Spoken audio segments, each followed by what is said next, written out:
Assalamualaikum warahmatullahi wabarakatuh. Perkenalkan, kami dari kelompok 9 akan memaparkan materi yang berjudul Pertimbangan Psikologi dalam Pengembangan Kurikulum. Bismillahirrahmanirrahim. Baiklah, di sini saya akan menjelaskan pemaparan materi pertama, yaitu pentingnya psikologi dalam pengembangan kurikulum. Psikologi dapat diartikan sebagai ilmu yang mempelajari tingkah laku manusia dalam hubungan dengan lingkungan. Pengertian sejenis menyebutkan bahwa psikologi merupakan suatu ilmu yang berkaitan dengan proses mental, baik normal maupun abnormal, dan pengaruhnya pada perilaku, ilmu pengetahuan tentang gejala dan kegiatan jiwa. Kemudian, peserta didik merupakan individu yang sedang berada dalam proses perkembangan fisik, intelektual, sosial, emosional, moral, dan sebagainya. Tugas utama seorang guru sebagai pendidik adalah membantu untuk mengoptimalkan perkembangan peserta didiknya berdasarkan tugas-tugas perkembangannya. Kemudian, pada dasarnya, terdapat dua cabang ilmu psikologi yang berkaitan dengan proses pengembangan kurikulum, yaitu psikologi perkembangan dan psikologi belajar. Psikologi perkembangan merupakan ilmu yang mempelajari tentang perilaku individu berkenaan dengan perkembangannya, sedangkan psikologi belajar merupakan ilmu yang mempelajari tentang perilaku individu dalam konteks belajar. Kemudian B. Pertimbangan psikologi dalam pengembangan kurikulum. Psikologi merupakan salah satu landasan dalam pengembangan kurikulum yang harus dipertimbangkan oleh para pengembang. Kemudian ada dua bidang psikologi yang harus mendapat perhatian para pengembang kurikulum, yakni psikologi perkembangan dan psikologi belajar. Keduanya sangat diperlukan, terutama dalam proses pemilihan dan penyusunan isi pendidikan, serta proses mendidik dan mengajar. Hal ini dimaksudkan agar anak didik dapat dilayani secara profesional. Sekian, kemudian pemaparan selanjutnya akan dilanjutkan oleh rekan saya. Bismillahirrahmanirrahim. Psikolog perkembangan pengembangan kurikulum. Psikolog perkembangan pembahasan tentang perkembangan individu sejak masa konferensi, yaitu masa pertemuan sel telur dengan spermatozoid sampai dengan masa dewasa. Informasi tentang perkembangan individu diperoleh melalui studi yang bersifat longitudinal. Yang kedua, setiap anak merupakan pribadi tersendiri. Mereka perbedaan di samping persamaan implikasi terhadap pengembangan kurikulum. Menurut Nuri Susila, yaitu 1. Setiap anak diberi kesempatan untuk berkembang sesuai dengan bakat, minat, dan kebutuhannya. Di samping disediakan pembelajaran yang bersifat umum, program inti dan yang wajib dipelajari, setiap anak di sekolah disediakan pula pembelajaran pilihan yang sesuai dengan minat anak. Kurikulum di samping menyediakan bahan ajaran yang bersifat kejuruan, juga menyediakan bahan ajaran yang bersifat akademik. Bagi anak yang berbakat di bidang akademik diberikan kesempatan untuk melanjutkan studi ke jenjang pendidikan selanjutnya. Implikasi lain dapat diketahui tentang anak terhadap pelaksanaan pembelajaran dapat diuraikan sebagai berikut. 1. Tujuan pembelajaran, bahan atau materi yang diberikan, strategi belajar mengajar, media yang dipakai setiap dapat menarik perhatian dan minat anak. Yang D. Psikologi belajar dalam perkembangan kurikulum. Psikologi belajar merupakan studi tentang bagaimana individu belajar. Secara sederhana, belajar dapat diartikan sebagai perubahan tingkah laku yang terjadi sesuai pengalaman.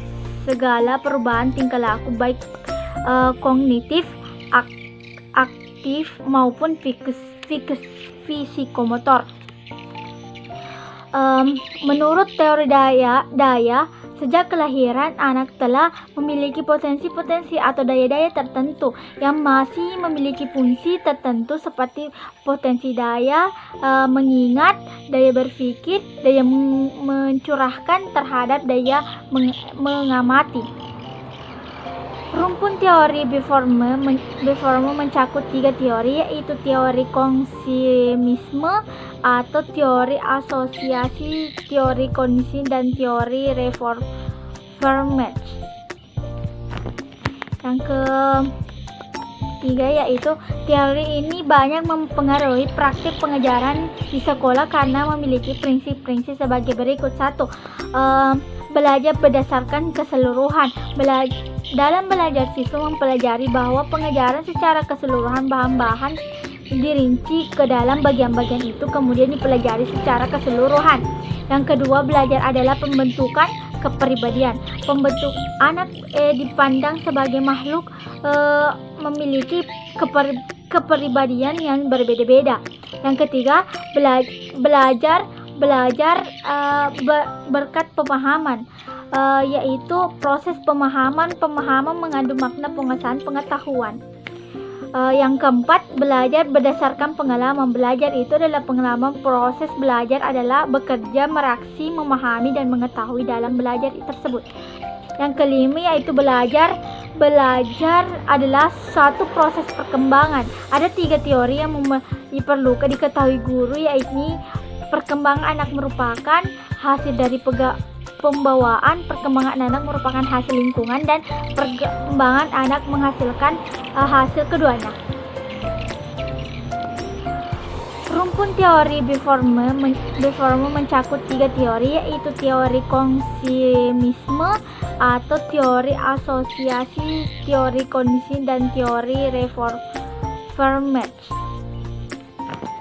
Yang ketiga yaitu teori ini banyak mempengaruhi praktik pengajaran di sekolah karena memiliki prinsip-prinsip sebagai berikut. 1.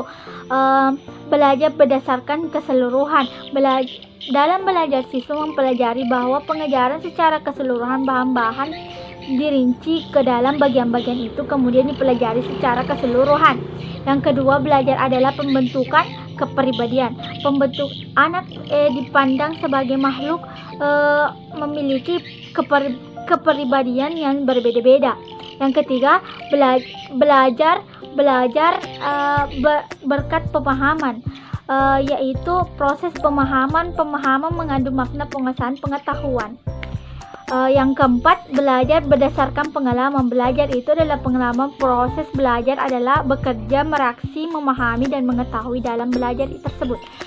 Yang kelima yaitu belajar adalah satu proses perkembangan. Ada 3 teori yang diperlukan diketahui guru, yaitu perkembangan anak merupakan hasil dari pembawaan, perkembangan anak merupakan hasil lingkungan, dan perkembangan anak menghasilkan hasil keduanya. Psikologi perkembangan dan kurikulum. Anak sejak dilahirkan sudah memperlihatkan keunikan-keunikan yang berbeda satu sama lainnya, seperti pernyataan dirinya dalam bentuk tangisan dan gerakan-gerakan tubuhnya. Hal ini menggambarkan bahwa sejak lahir, anak telah memiliki potensi untuk berkembang. Di dalam psikologi perkembangan terdapat banyak pandangan ahli berkenaan dengan perkembangan individu pada tiap-tiap fase perkembangan. Pandangan tentang anak sebagai makhluk yang unik sangat berpengaruh terhadap pengembangan kurikulum pendidikan. Setiap anak merupakan pribadi tersendiri, memiliki perbedaan di samping persamaannya. Implikasi dari hal tersebut terhadap perkembangan kurikulum antara lain: 1. Tiap anak diberi kesempatan untuk berkembang sesuai dengan bakat, minat, dan kebutuhannya. Yang kedua, di samping disediakan pembelajaran yang bersifat umum atau program inti yang harus dipelajari peserta didik di sekolah, disediakan pula pembelajaran pilihan sesuai minat dan bakat anak. Yang ketiga, kurikulum selain menyediakan bahan ajar yang bersifat kejuruan, juga menyediakan bahan ajar yang bersifat akademik. 4. Kurikulum memuat tujuan yang mengandung pengetahuan, nilai atau sikap, dan keterampilan yang menggambarkan keseluruhan pribadi yang utuh lahir dan batin.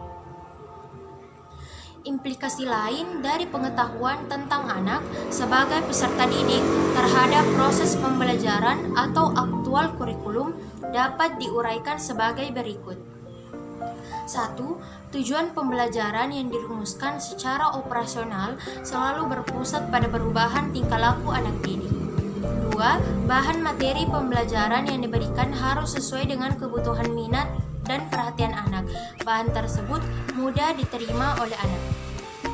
Yang ketiga, strategi pembelajaran yang digunakan harus sesuai dengan tahap perkembangan anak.